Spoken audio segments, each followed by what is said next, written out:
Saudara-saudari terkasih dalam Kristus, selamat pagi. Terima kasih Romo Adrian diberi kesempatan untuk khotbah di Redemptor Mundi di paroki ini. Terakhir saya di sini tahun 2013 pas saya baru ditabiskan, ada kesempatan untuk misa di sini juga. Hari ini, minggu ini, kita menutup tahun liturgi gereja. Dan kita menutup tahun liturgi gereja ini dengan merayakan pesta ini. Hari Raya Tuhan kita Yesus Kristus sebagai Raja, Raja semesta alam. Ini adalah hari raya yang institusi yang diberi oleh Paus Pius XI di tahun 1925. Dan dia memberi kita hari raya ini untuk mengingatkan kita, umat Kristiani, bahwa raja kita hanya ada satu raja di hidup kita, dan itu adalah Yesus Kristus. Karena Tuhan Yesus Kristus telah menaklukkan semua kejahatan, semua sudah ditaklukkan.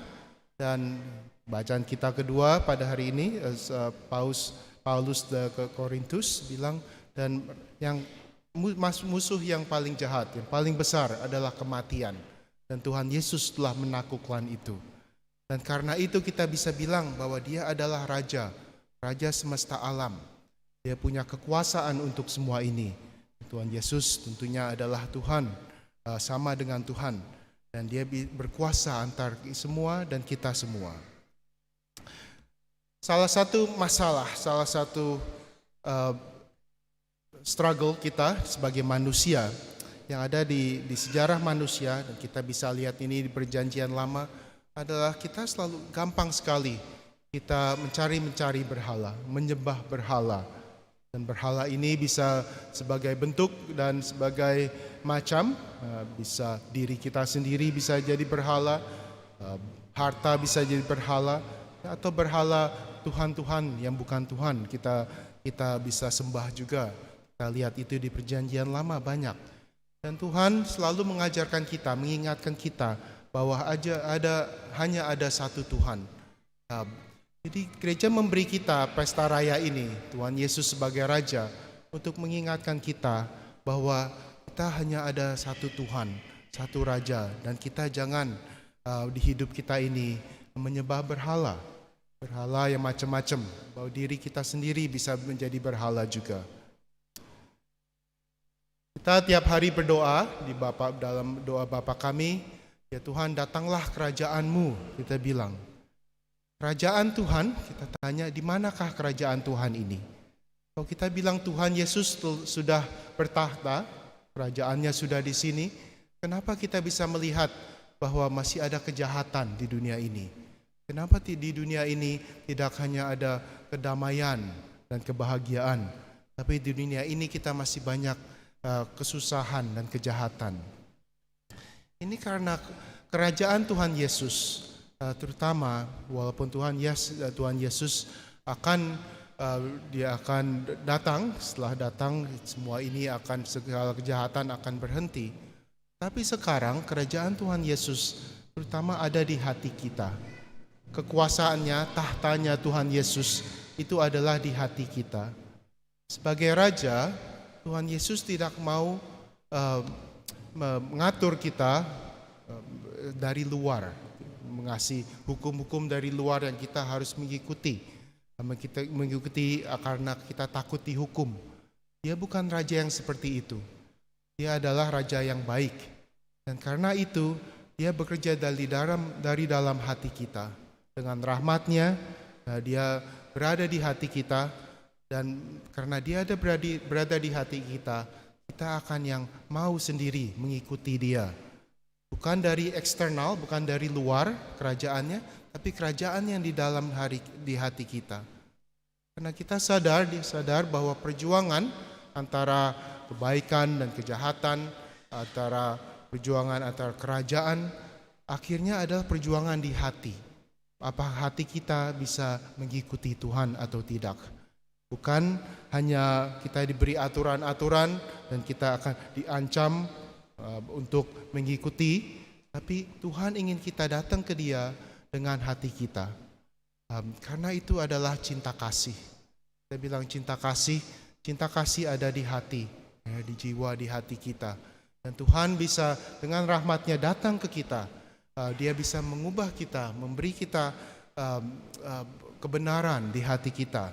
Bisa Dia memberi kita kebaikan di hati kita. Rahmat Dia kita berikan, Dia berikan. Dan kehendak juga, kehendak Tuhan Dia cerahkan, diberi kita semua. Agar kita bisa mengikuti Tuhan Yesus, kita bisa menerima Dia sebagai Raja kita dari hati kita. Bukan karena terpaksa, tapi karena kita mau. Ini adalah misteri iman kita, misteri iman Kristen kita, ke Katolik, bahwa Tuhan Yesus tidak bekerja dari luar, tapi bekerja dari dalam di hati kita. Kita adalah bait Allah, kita bilang. Transformasi, ada perubahan di hidup kita. Kita dibaptis, kita menerima sakramen-sakramen, kita ada perubahan di hati kita. Kita menjadi seperti Kristus, menjadi seperti Rajanya kita, Tuhan Yesus. Ini adalah berkat yang Tuhan telah berikan kepada kita. Dan kita diminta sebagai umat Kristiani untuk jalan seperti ini. Jalan hidup seperti dengan Tuhan sendiri, hanya Tuhan Yesus sebagai Raja kita. Ya, kita di hidup ini memang harus banyak urusan, masih banyak masalah. Tapi kita jangan distracted, jangan lupa bahwa Tuhan adalah yang paling penting. Hidup kita sebagai umat Kristen harus, kita bilang, Christocentric, center in Christ. Fokusnya adalah Yesus Kristus. Santo Paulus di akhir hidupnya bilang, bukan aku ini yang hidup, tetapi Yesus Kristus yang hidup di aku. Itu adalah model kita, itu ideal kita sebagai umat Kristen, bahwa Tuhan Yesus yang hidup di hidup kita. Kita adalah menjadi bait Allah. Jadi kerajaan Tuhan, kita bilang kerajaan Tuhan Yesus adalah di hati kita. Kalau kenapa ada kejahatan di dunia ini? Karena masih ada orang-orang yang di hatinya belum menerima Tuhan Yesus. Karena itu adalah kejahatan. Jadi ada dosa. Itu semua kan karena kita tidak menerima Tuhan Yesus. Kalau kita benar-benar menerima Tuhan Yesus sebagai Raja di hati kita, artinya kita akan turut sama Dia. Kita akan obedient, akan selalu jalan terhadap dengan Tuhan Yesus. Maka kita di dunia ini, di hati kita, dan di dunia kita, di sekeliling kita, akan selalu ada kedamaian, akan selalu ada kebahagiaan, dan akan selalu ada cinta kasih. Bukan dengan Tuhan Yesus saja, tapi dengan sesama.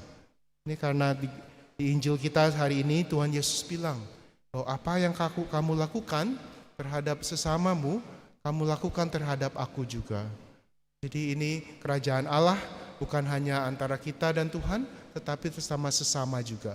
Cinta kasih kita terhadap Tuhan, harus kita bisa berikan cinta kasih itu terhadap sesama juga. Dan ini adalah berkat yang Tuhan telah berikan kepada kita. Kerajaan Tuhan adalah kerajaan kebenaran, kerajaan kebaikan, kerajaan di mana kebahagiaan selalu full.